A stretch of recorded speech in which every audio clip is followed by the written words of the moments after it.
आज हम टॉर्क के बारे में पढ़ेंगे। टॉर्क जिसको हम बल आघूर्ण भी कहते हैं, टॉर्क या फिर मोमेंट ऑफ फोर्स या टर्निंग इफेक्ट ऑफ फोर्स, बल का घूर्णी प्रभाव। ठीक है, बल का घूर्णन प्रभाव हम देखेंगे और बल आघूर्ण को आज हम समझेंगे। तो इसके पहले वाली वीडियो में हमने देखा रोटेशनल मोशन, घूर्णी गति। तो घूर्णी गति में क्या होता था? घूर्णी गति में एक कोई बॉडी होती थी, ठीक है, वह किसी पॉइंट के अराउंड, किसी बिंदु के परितः वह क्या कर रही थी? ऐसे घूर्णी गति कर रही थी। मतलब इस पिंड के जितने भी पॉइंट थे, हमने देखा कि इस पिंड के जितने भी पॉइंट थे, हमने इसको किसी एक जगह से फिक्स कर दिया और इसके जितने भी पॉइंट थे वे सब क्या कर रहे थे? वे सब ऐसे वृत्तीय गति कर रहे थे। ठीक है, वे सब ऐसे वृत्तीय गति कर रहे थे। मतलब एक्चुअल में जो घूर्णी गति है वह उस पिंड के प्रत्येक बिंदु का सर्कुलर मोशन वृत्तीय गति है।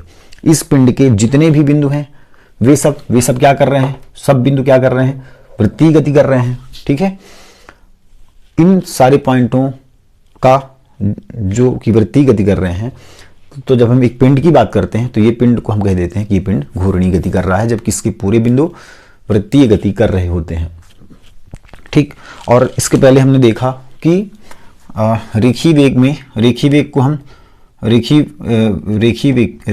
की बात करें, रेखीय और यहाँ पे कोणीय, है ना। तो रेखीय विस्थापन को हम ऐसे लिखते थे, यहाँ पे कोणीय विस्थापन को हम लिखेंगे थीटा से। ठीक है, यहाँ पे हम रेखीय वेग को v से लिखते थे, यहाँ कोणीय वेग को लिखेंगे ओमेगा से। यहाँ पे रेखीय त्वरण a होता था, यहाँ पे कोणीय त्वरण होगा अल्फा।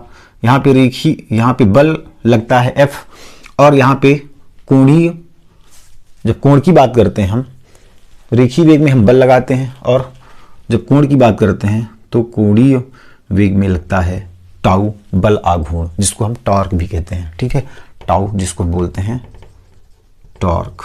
ठीक है, तो देखो जब टॉर्क आएगा, है ना, जब बल आघूर्ण आएगा तभी क्या होगा? तभी ये क्या है? ओमेगा क्या है? जब टॉर्क आएगा तभी कोणीय वेग बदलेगा। ठीक है, जब टॉर्क आएगा तभी कोणीय वेग बदलेगा। कोणीय वेग बदलेगा तो कोणीय त्वरण उत्पन्न होगा। ठीक है, कोणीय वेग बदलेगा तो कोणीय त्वरण उत्पन्न होगा, है ना। और जो ये टॉर्क है, वह टॉर्क एक्चुअल में है क्या? टॉर्क एक ऐसी क्वांटिटी है जिसकी वजह से जब कोई बॉडी घूम रही होती है तो उसमें कोणीय वेग बदल जाए। ठीक है, उसमें कोणीय वेग बदल जाए या फिर उसमें कोणीय त्वरण उत्पन्न हो जाए। मतलब अपना सीधा फंडा है, टॉर्क का केवल एक ही काम है, जब कोई बॉडी घूम रही है, जब कोई बॉडी घूर्णी गति कर रही है तो उसमें कोणीय त्वरण उत्पन्न करने के लिए बल आघूर्ण लगाया जाता है। ठीक है, घूर्णी गति कर रही किसी वस्तु में कोणीय त्वरण बदलने के लिए बल आघूर्ण लगाया जाता है। यह जरूरी नहीं कि पिंड घूर्णी गति कर रही है तो उसमें बल आघूर्ण कार्य कर रहा हो। यह बिल्कुल जरूरी नहीं कि पिंड घूम रही है, घूर्णी गति कर रही है तो उसमें क्या काम कर रहा है? टॉर्क। ऐसा जरूरी नहीं, लेकिन यदि कोणीय त्वरण हमें बदलना है तो हमें टॉर्क लगाना पड़ेगा। ठीक है, तो हमें टॉर्क लगाना पड़ेगा। अब बल आघूर्ण की बात करें तो चलिए इसको समझ लेते हैं कि बल आघूर्ण हम पढ़ क्यों रहे हैं। ठीक, चूंकि एक्चुअल में हमारा काम फोर्स से हो जा रहा है। ठीक, हम यहाँ पे बल की बात कर रहे हैं, बल F की बात कर रहे हैं। तो जैसे एक दरवाजा देखो, ये एक दरवाजा हो गया, है ना, और ये ऐसे मान लो ये दरवाजा है ना, जो कि यहाँ से फिक्स है। इसको अपन घूर्णन अक्ष बोल सकते हैं। ये यहाँ से फिक्स है दरवाजा। अब इसको अपन इधर से खोल सकते हैं, बंद कर सकते हैं।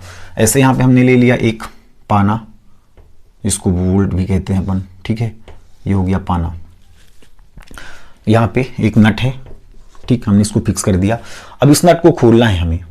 ठीक है, इस नट को खोलना है हमें, तो ये ऑब्वियसली बात है कि हम इस नट को खोलना चाहेंगे तो हमें बल कहाँ से लगाना पड़ेगा? बिल्कुल लास्ट पॉइंट पे।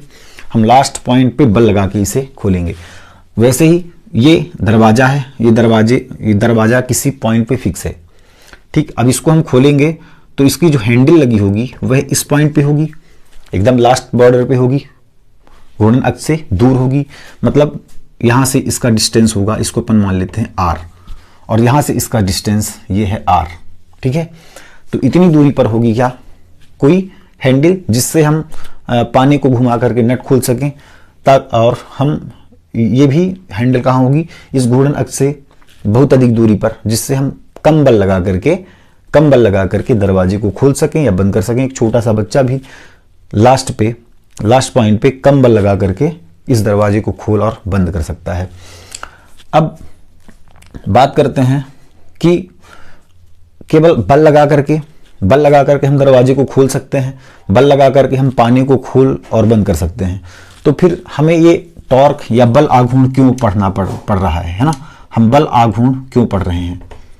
जब हमारा काम बल से हो रहा है तो हम बल आघूर्ण क्यों पढ़ रहे हैं?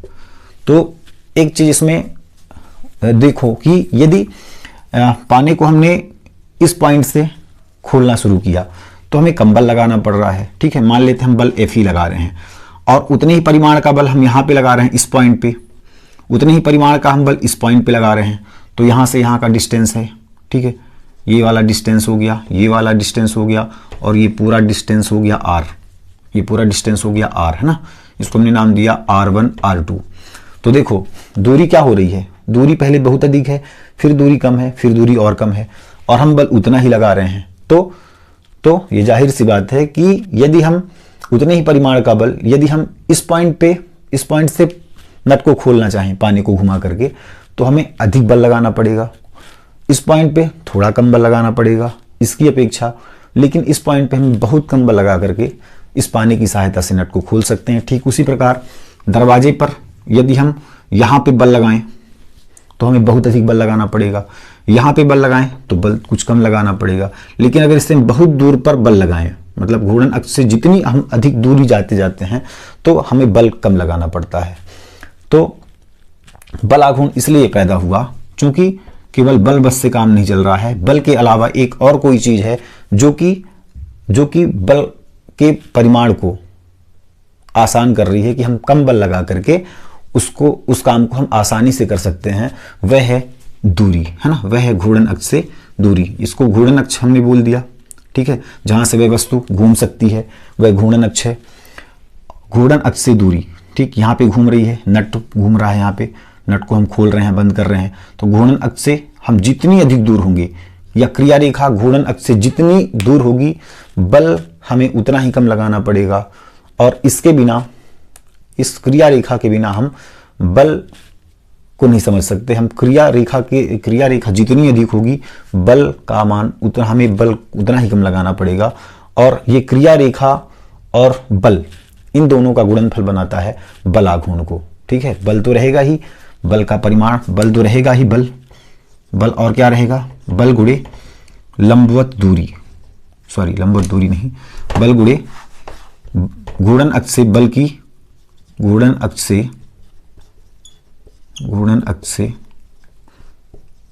क्रिया रेखा, घूर्णन अक्ष से बल की क्रिया रेखा की बीच की लंबवत दूरी, घूर्णन अक्ष से बल के क्रिया रेखा के बीच की लंबवत दूरी, है ना। मतलब ये दूरी ही, घूर्णन अक्ष से क्रिया रेखा के बीच की जो लंबवत दूरी होगी, ये लंबवत दूरी ही ये डिपेंड करती है।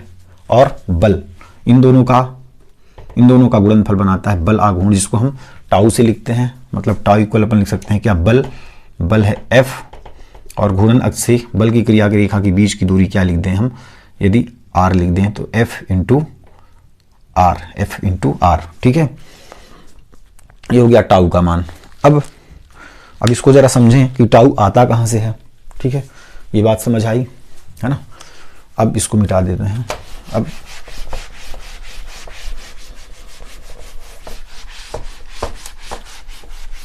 अब आता है बल का मान कैसे आएगा। तो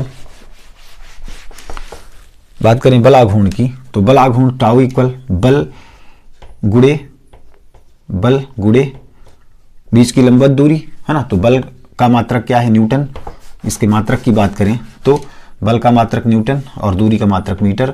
तो तो इसका मात्रक हो जाएगा न्यूटन मीटर, चूंकि कार्य का मात्रक भी न्यूटन मीटर है जिसको हम जूल कहते हैं, लेकिन बल आघूर्ण का मात्रक केवल न्यूटन मीटर है, जूल हम नहीं कहते, क्योंकि कार्य एक अदिश राशि है जबकि बल आघूर्ण एक सदिश राशि है। ठीक है, बल आघूर्ण एक वेक्टर क्वांटिटी है जिसकी वजह से इसको हम जूल नहीं कह सकते, इसको न्यूटन मीटर ही बोलेंगे, है ना। और अब हम बात करते हैं कि इसके फार्मूले की, टाउ इक्वल फार्मूला क्या होगा। तो इसके लिए देखो, जैसे एक पाना है ना, इस पानी पर यदि हम एक फोर्स लगाएं, एक हम बल लगाएं, और बल हम कैसे लगाएं, बल हम इस दिशा में ऐसे लगाएं, ऐसे फोर्स अप्लाई करें F, तो जो थीटा बनेगा, थीटा कहाँ पे बनेगा, यहाँ से यहाँ का डिस्टेंस हो गया R, तो जो थीटा बनेगा वो थीटा बनेगा इस क्रिया रेखा से, R क्या है, क्रिया रेखा, क्रिया रेखा से एंटी क्लॉकवाइज हम थीटा एंगल बना देंगे। एंटी क्लॉकवाइज मीन्स इस दिशा में हम थीटा एंगल बना देंगे, तो ये बन जाएगा क्या, कोण। ठीक, थीटा हमें मिल जाएगा कि हम कितना फोर्स अप्लाई कर रहे हैं। अब इसके दो घटक बनेंगे, एक बनेगा लंबवत घटक जिसको हम कहेंगे F साइन थीटा, और एक बनेगा इसका थीटा का घटक F कॉस थीटा। ठीक है, तो देखो F कॉस थीटा क्या कर रहा है, अब इसको घुमा कौन रहा है, F कॉस थीटा घुमा रहा है या F साइन थीटा घुमा रहा है, इस पाने को घुमा कौन रहा है। तो हम देखें कि इस पाने को F कॉस थीटा तो घुमा नहीं रहा, क्यों, क्योंकि F कॉस थीटा की जो दिशा है वह क्या है, क्रिया रेखा के समांतर है। ठीक है, जिधर क्रिया रेखा है उधर इस घटक की दिशा है, इसके समांतर है, और ये क्या कर रही है, ये इसको अपनी ओर खींचना चाहती है। F कॉस थीटा जो है वह इसको अपनी ओर खींचना चाह रही है। ठीक, अब उसको ऐसे खींचना चाह रही है, मतलब उसको घुमाना नहीं चाह रही, वो उसको एक ऐसे फोर्स अप्लाई कर रही है, बिल्कुल क्रिया रेखा के अनुदिश फोर्स अप्लाई कर रही है, मीन्स उसको घुमाना नहीं चाहती। मतलब ये जो घटक है, ये जो टाउ F कॉस थीटा जो आएगा, है ना, वह आएगा 0। इस घटक की बात करें तो ये बल आघूर्ण उत्पन्न नहीं करेगा, मतलब ये वाला घटक कितना हो जाएगा, 0, क्योंकि जो F कॉस थीटा है वह लंबवत है किसके, R के, वह पैरेलल है ना, वह समांतर है R की। ठीक, F कॉस थीटा R के समांतर है, और F कॉस थीटा क्या कर रहा है, इस पाने को अपनी ओर खींच रहा है, मतलब इसका ये जो कंपोनेंट है इसकी वैल्यू आएगी 0। ठीक है ना, F कॉस थीटा आएगा 0। अब साइन थीटा की बात करें तो साइन थीटा क्या कर रहा है, साइन थीटा देखें तो साइन थीटा क्या कर रहा है, एक फोर्स अप्लाई कर रहा है ना, और इस पाने को वह घुमा कौन रहा है, F साइन थीटा घुमा कौन रहा है, F साइन थीटा घुमा रहा है, F साइन थीटा इस पाने को घुमा रहा है। तो टाउ इक्वल यहाँ पे कितना हो जाएगा, tau equal R into F sine theta होगा ना, मतलब इसका जो लंबवत घटक है, बल का जो लंबवत घटक है वह घूर्णन प्रभाव उत्पन्न करता है, बल का लंबवत घटक ही घूर्णन प्रभाव उत्पन्न करता है। जैसे हम फैन में देख लें, ठीक, ये फैन हो गया, ये हो गया फैन, है ना, इसको बना देते हैं इधर, ये हो गया फैन। अब फैन पे ये क्या हो जाएगा, ये हो जाएगा ये वाला, ये पॉइंट है क्या, प्राइवेटेड पॉइंट, है ना, जो कि फिक्स है, घूर्णन अक्ष भी है, ये घूर्णन अक्ष है और ये प्राइवेटेड पॉइंट है।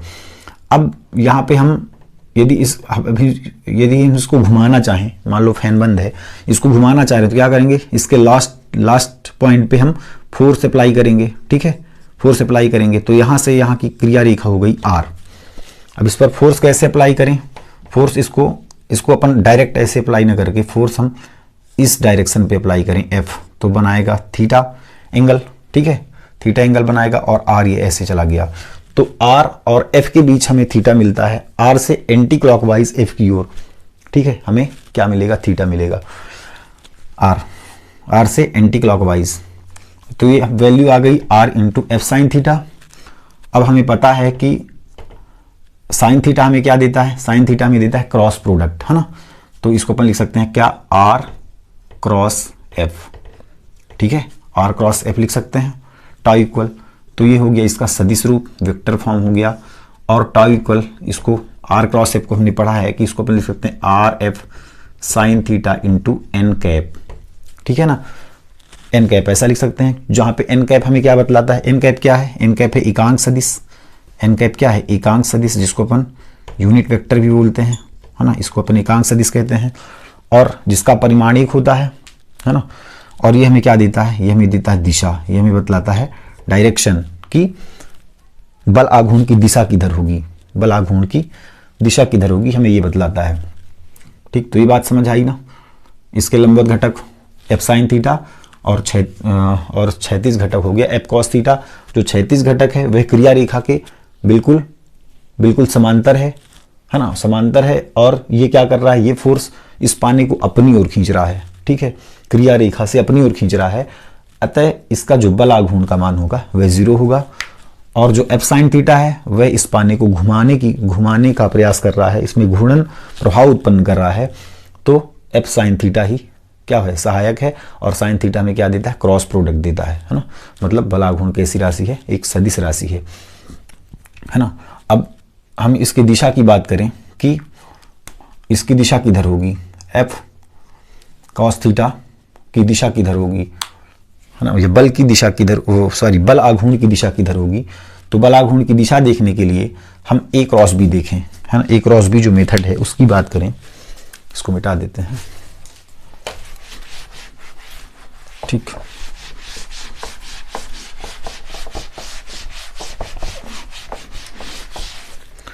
तो जो ए क्रॉस बी है ना, इसको ऐसे बना दें ए बी। तो जो ए क्रॉस बी होगा, ए क्रॉस बी होगा वह हमें क्या देगा, a b sine theta n cap, है ना। हमें क्या देगा, a b sine theta into n cap, n cap जहां पे हमें दिशा बतलाएगी ए क्रॉस बी की। अब ए क्रॉस बी, अब इसको क्या करें, यदि हम इसको क्लॉकवाइज चलें, ठीक, क्लॉकवाइज चलें इस डायरेक्शन पे, यदि हम ऐसे क्लॉकवाइज चलें तो बल आघूर्ण किधर लग रहा है, ऐसे ए से बी की ओर चलना है हमें क्लॉकवाइज। तो बल आघूर्ण किधर लग रहा है, बल आघूर्ण अंदर की ओर लग रहा है ना, अंदर की ओर लग रहा है बल आघूर्ण क्लॉकवाइज चलने पे। तो जब हम क्लॉकवाइज चलेंगे, क्लॉकवाइज, तो बल आघूर्ण की दिशा किधर होगी, अंदर की ओर, अंदर की ओर। ठीक है, इसकी दिशा टाउ की दिशा, टाउ की दिशा किधर होगी, अंदर की ओर। जब हम क्लॉकवाइज चलेंगे तो टाउ की दिशा अंदर की ओर होगी और वैल्यू हमें कैसी मिलेगी, निगेटिव। ठीक है, वैल्यू हमें कैसी मिलेगी, निगेटिव, है ना। तो जब हम ए क्रॉस बी चलेंगे, है ना, ए क्रॉस बी चलेंगे, तो जब क्लॉकवाइज ए क्रॉस बी क्लॉकवाइज चलेंगे तो टाउ की दिशा अंदर की ओर होगी, निगेटिव साइन होगा। और जब हम एंटी क्लॉकवाइज चलेंगे तो टाउ की दिशा किधर होगी, बाहर की ओर, बाहर की ओर होगी टाउ की दिशा। और ये हमें देगा क्या, पॉजिटिव वैल्यू। ठीक, अब बाहर की, अब कैसे चलना है अपन को चलना है क्या, बी क्रॉस ए, है ना, उल्टा चलना है। एंटी क्लॉकवाइज मीन्स ये वाला डायरेक्शन, ये वाला डायरेक्शन, बी क्रॉस ए। जब बी क्रॉस ए चलेंगे, बी क्रॉस ए चलेंगे तो बल आघूर्ण की दिशा कहाँ होगी, लंबवत बाहर की ओर। तो या तो दिशा क्या होगी, लंबवत अंदर की ओर, एंटी क्लॉकवाइज चलेंगे तो लंबवत बाहर की ओर टाउ की दिशा होगी। और जब क्लॉकवाइज चल रहे हैं, घड़ी की दिशा में चल रहे हैं जब, तो अंदर की ओर टाउ की दिशा होगी, लंबवत अंदर की ओर टाउ की दिशा होगी और हमें निगेटिव वैल्यू प्राप्त होगा। और फिर एंटी क्लॉकवाइज चलेंगे घड़ी की विपरीत दिशा में तो हमें लंबवत बाहर की ओर टाउ की दिशा मिलेगी और वैल्यू आएगी पॉजिटिव। ठीक, जब पानी की सहायता से नट को खोलेंगे तो हमें कैसा चलना पड़ेगा, एंटी क्लॉकवाइज चलना पड़ेगा। ठीक है ना, कभी खोल के देखना नट को, तो नट जब हम खोलते हैं तो हमें एंटी क्लॉकवाइज चलना होता है। जैसे ये कोई नट है ना, इसको अगर अपन हाथ से भी खोलना चाहें ऐसे, तो हमें इस डायरेक्शन पे बल लगाना पड़ेगा, ऐसे, मतलब हमें ऐसे एंटी क्लॉकवाइज बल लगाना पड़ेगा। ठीक है, जब एंटी क्लॉकवाइज लगाएंगे तो नट क्या होगा, बाहर की ओर खुलेगा, है ना। जब एंटी क्लॉकवाइज जब हम पानी की सहायता से खोलेंगे तो टाउ की दिशा किधर होगी, बाहर की ओर। ठीक है, टाउ की दिशा बाहर की ओर होगी। और जब क्लॉकवाइज, मतलब जब नट को कसेंगे तो क्लॉकवाइज हमें चलना पड़ेगा, तो दिशा किधर हो जाएगी, टाउ की अंदर की ओर। ठीक, तो ये हो गया घूर्णन अक्ष। और जो टाउ मिलता है हमें, तो हमें क्या कैसा मिलता है टाउ, यदि हम देखो ये कोई प्लेन हो गया, ठीक, जिसको अपन ने क्या कहा, यहाँ पे हमने इसको बोला एफ, है ना, और इसको अपन आर बोल सकते हैं, ये हो गया आर, एफ और आर। जब हम क्या कैसे चल रहे हैं, एंटी क्लॉकवाइज चल रहे हैं, तो एंटी क्लॉकवाइज चल रहे हैं तो बल कहाँ, तो टाउ की दिशा किधर है, लंबवत बाहर की ओर, है ना। तो टाउ जो होगा टाउ की दिशा होगी वह लंबवत बाहर की ओर।